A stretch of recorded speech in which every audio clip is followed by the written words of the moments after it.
Hello friends, फिर से स्वागत है मेरे यूट्यूब चैनल पर।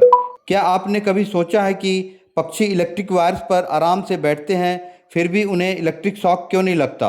अगर कोई इंसान हाई वोल्टेज वायर को छू ले तो यह जानलेवा हो सकता है, लेकिन पक्षी घंटों तक उन तारों पर आराम से बैठे रहते हैं। तो आखिर इसके पीछे कौन सा साइंस काम करता है? तो आइए जानते हैं इस वीडियो में।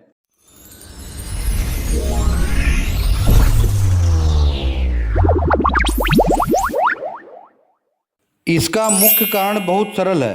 पक्षी आमतौर पर एक समय में केवल एक ही वायर को छूते हैं। इलेक्ट्रिसिटी को शॉक पैदा करने के लिए बहने हेतु एक पूरा पाथ या सर्किट चाहिए होता है, जिससे वह हाई वोल्टेज पॉइंट से लो वोल्टेज पॉइंट जैसे ग्राउंड या किसी दूसरी वायर तक जा सके। लेकिन जब तक कोई पक्षी केवल एक वायर पर बैठता है तो इलेक्ट्रिसिटी के पास उसके शरीर से होकर गुजरने का कोई कारण नहीं होता। एक और महत्वपूर्ण कारण को वोल्टेज डिफरेंस या इलेक्ट्रिकल पोटेंशियल कहा जाता है।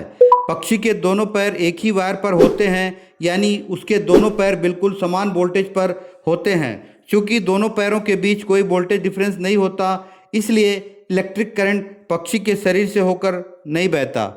इसके अलावा मेटल वायर पक्षी के शरीर की तुलना में इलेक्ट्रिसिटी का कहीं बेहतर कंडक्टर होता है। इलेक्ट्रिसिटी हमेशा उसी रास्ते से बहना पसंद करती है जहां रेजिस्टेंस सबसे कम हो। यही कारण है कि करंट पक्षी के शरीर से गुजरने के बजाय वायर के माध्यम से ही बहता रहता है।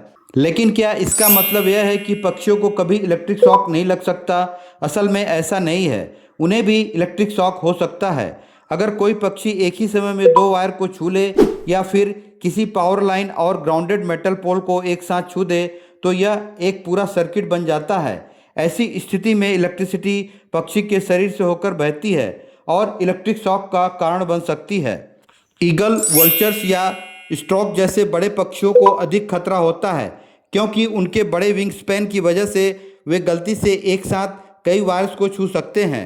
तो संक्षेप में कहें, पक्षी पावर लाइंस पर इसलिए सुरक्षित रहते हैं क्योंकि वे केवल एक ही वायर को छूते हैं।